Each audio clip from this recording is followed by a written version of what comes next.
Hey guys, Brian Davis here from Spark Rental. Super glad to have you with us. And I am also very excited to have Smitha Puranik with us. She's the Director of Data Acquisition at the Lifetime Value Company, LTV Co. for short. It's a technology company that applies real estate data to practical uses. Their brands include property research sites like Ownerly and Neighborwho and auto search sites like Bumper, people search sites like Been Verified. So she has a very deep background in data and also in real estate and a fascinating personal story. So, Smitha, welcome to the show. Thank you. Thank you, Brian. Nice. It's an honor to be on your show. Well, Um, I'm very excited to hear about your story. So you immigrated at a young age from India to the United States. First of all, tell us about how that experience, how it was for you, and how it shaped you as an adult. yeah, it's always been my family's dream to be in US. It's a country of achieving your dreams. So we came in with lofty vision. We moved in like 2005. Fortunately for us, we landed in probably the best part of the country, which is California, Bay Area, and have been here since 2005. Um, uh, in terms of my real estate experience, we already had one to two properties in India by the time we moved to US. So we Okay. started very young in real estate investing, more as a matter of convenience and just building the basic needs in our life. But in US, we pretty much bought a first property in 2008 in Sunnyvale, California, and then we bought a second property in 2018 in San Jose. So that's my real estate experience. And of course, data plays a very important role in all these decisions. I'm sure. How was it moving to a new country with still owning investment properties in India? And how was the management of those properties? Yeah, it was a tough decision for us to make a choice to kind of settle in India and then make a decision to move to US. Just like any other immigrant, we wanted to visit US, work here, experience the culture. We've been in Australia and several other countries before. We travel a lot. So it was very exciting at the time. And while we also had apprehensions about leaving our property behind because that's where we saw ourselves live for a very long period of time. So the first thing was just decide what to do with the property in India when we moved here. So of course there were two options. We could have sold it at that time or rented it out, and we chose to rent it out, which I think on hindsight was a good decision, though it came with its own challenges. Um, yeah. Oh, I'm Um, sure. we did not use a property management firm. It was not that popular or well established in Chennai, India at that time. So that's not an option we considered. It was more Wow. word of mouth, publication in newspapers, just the old traditional way of getting renters at that time. And one of our properties in India, we actually, our family lives there. So that was an easy decision. Okay. Well, that makes it easier. Um, but yeah, I mean, you had so your other properties in India. How have they performed? With you managing them yourself from halfway across the world. It is difficult when you are managing it halfway around the world, especially without a property management firm. You need some kind of support from your family. So there were occasions when our family had to step in. A renter was wanted to see the house Right. before they rented it out, so they had to walk in and show it to them. There were also instances where we had troublesome renters, and there would be a maintenance issue, and we even had one renter who did not pay the rent. So Yep. we got into a legal challenge. So yeah, it was quite difficult managing it from US, especially those properties in India. Yeah, because all of those things happen with rental properties, right? I mean, you have tenants who don't pay the rent, you have maintenance issues with the property. Obviously, every time you have a turnover, there's a lot of work with maintenance and with showing the property to new renters and tenant screening. And yeah, I can only imagine how difficult that is. I left the U.S. And had some properties still here, but I did hire a property manager, and that was hard enough even having a property manager. So yeah, I can only imagine how difficult it was moving. So now you have a background in data analysis, right? Um, and you've built a career there. So tell us how your career has brought you to both data and real estate data in particular. Yeah, my earlier career days, I actually started off very deeply in the technical space. So I was an engineer. I started off as an engineer, then graduated into a product management function and a program management function. But somewhere down the line, somewhere mid-career, I guess, so far, I realized that data was my passion, and I got the right opportunities to work in the data strategy space, which involves everything from identifying your business needs, finding those right data sources to meet those business needs, integrating them into the platform, and then optimizing them and buying more and more and more data. So consider it an entire data life cycle, and it turned out that was my passion, and it gelled very well with my personal mission of providing data and insights to both products companies as well as individual people, so that they can make well-informed decisions in their life, which in turn, of course, impacts their self-worth and overall fulfillment. So I thought it was a very important mission that I need to be part of. So that's how I landed in this job. Yeah, I mean, it's hard to make good decisions, whether you're talking about, life decisions or financial decisions, often those are the same thing. If you don't have good data, if you don't have good information. So it makes total sense to me. So how, tell us what you are working on right now with these real estate data sites, Neighborhood, Ownerly, how are you incorporating data to help real estate investors and home buyers make some of those better decisions? One of the most important, I think, purposes of Neighborhood and Ownerly is to empower our consumers and subscribers to leverage all the data that is available. And in fact, most of this data is available publicly, but extremely difficult to find if you were to just individually look for them. So the benefit of using sites like Only a Neighborhood is like it presents the data to the consumer in a very powerful, easy to understand, aggregated fashion, which then becomes very easy to monitor and use in your day-to-day life for important decisions like real estate investing, or even if you're buying a home, or even if you just are a homeowner already and want to probably get a handyman service. You just get the perks associated with. So there are so many cool features that these sites offer, which benefit and put the power in the hand of the consumers. All right. So yeah, I mean, so can you give us some examples of uh, how real estate investors can use data, whether on Ownerly or Neighborhood or other sources of investment data or housing related data. How are some tangible ways that real estate investors, can use data to gain a competitive advantage in buying properties and managing properties? Yeah, what can they do? What can they take away from this conversation to make them a better real estate investor? Yeah. So let's start with like what they can do on Neighborhood, because I think that's where the user journey starts for an investor. So an investor goes into such sites with the expectation that they will be able to find some properties which match many of the criteria that they probably know by experience is pretty good. So they need a way to narrow down like thousands of listings to a very concrete set of data or listings or properties which meet those criteria.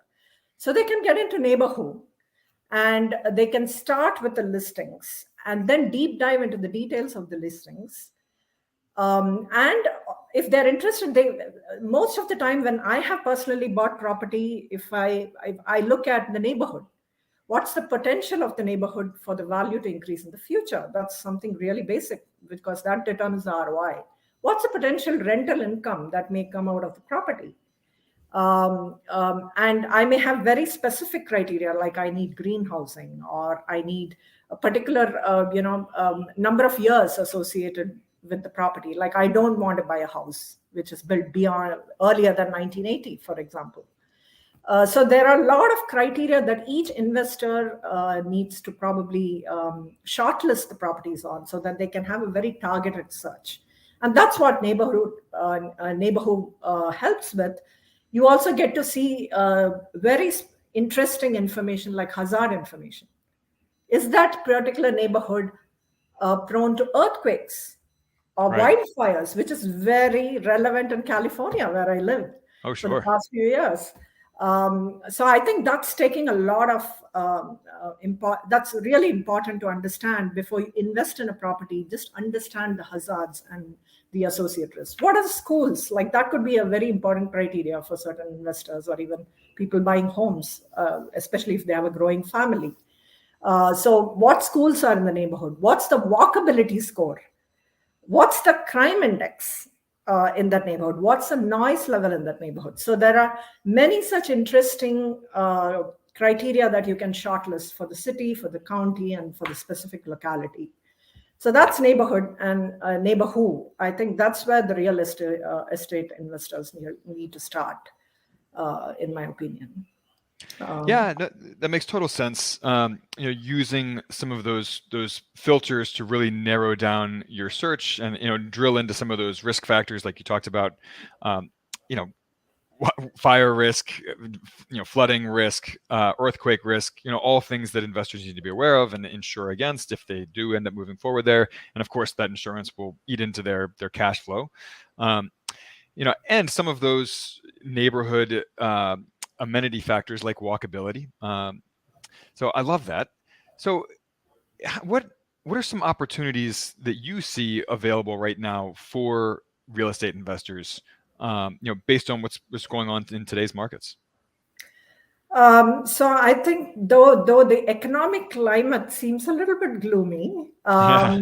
I do see that as a perfect opportunity for those who have the money and the interest and the motivation to invest. So I think I see it as an opportunity more than as a threat.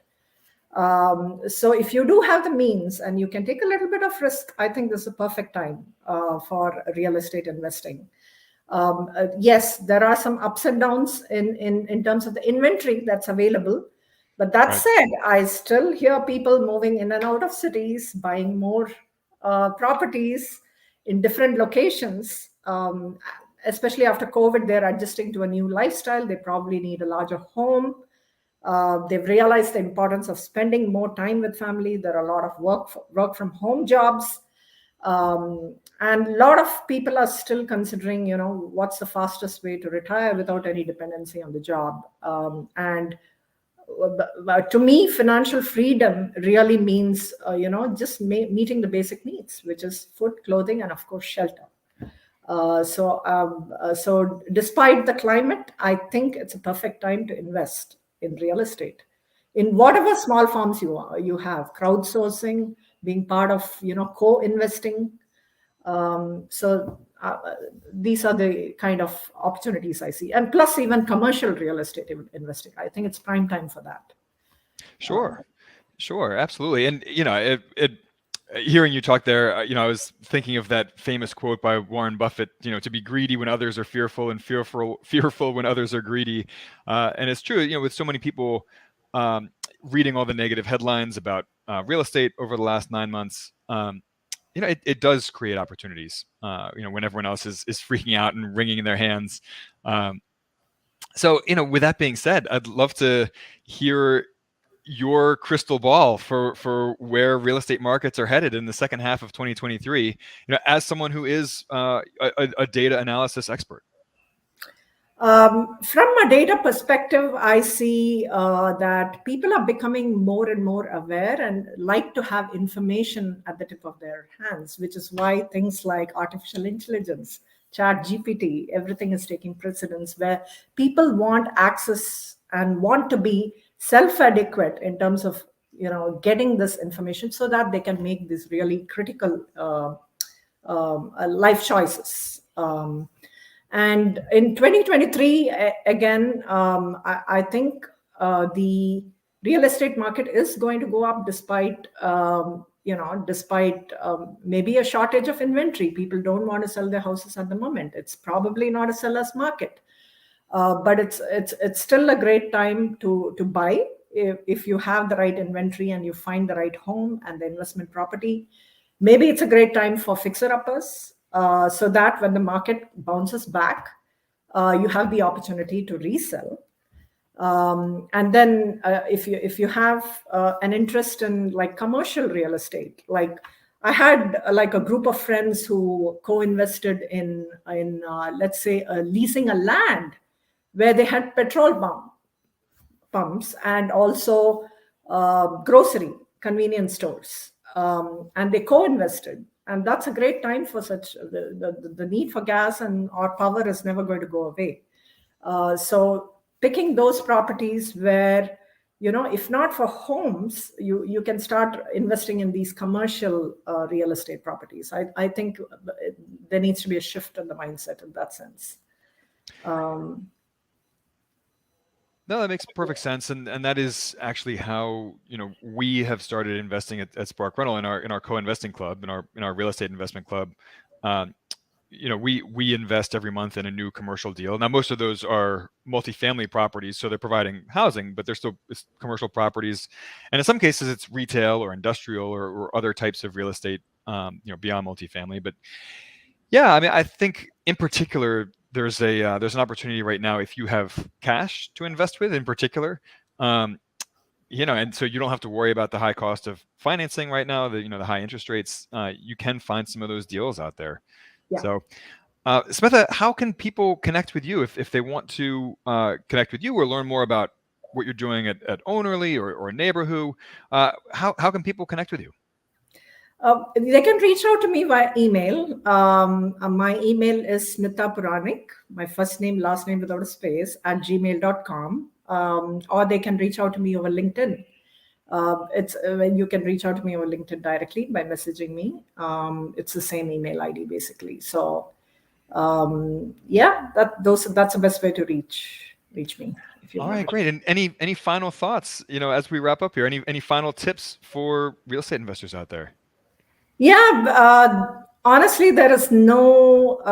If you're willing to take the risk, small risk, and yet be conservative, as in keep in mind your debt to income ratio, I think you should take that step. It may be you may have anxiety, you may have concerns, but once you invest in real estate, it is definitely an asset to grow your ROI and your net worth.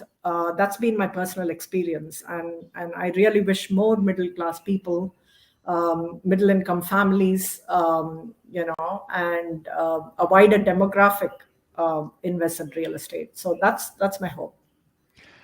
Well, we certainly share that hope, and I'm glad that you have had such good personal experiences with your own investment properties. So, Smitha, thank you so much for joining us today. This was a lot of fun. Likewise, Brian. Thank you. My pleasure. All right. Well, guys, we will catch you next Tuesday at 2 p.m. As always, and be in touch with us, support@sparkrental.com, with any questions or comments or requested topics for conversation, and we will catch you on the flip side. Bye now.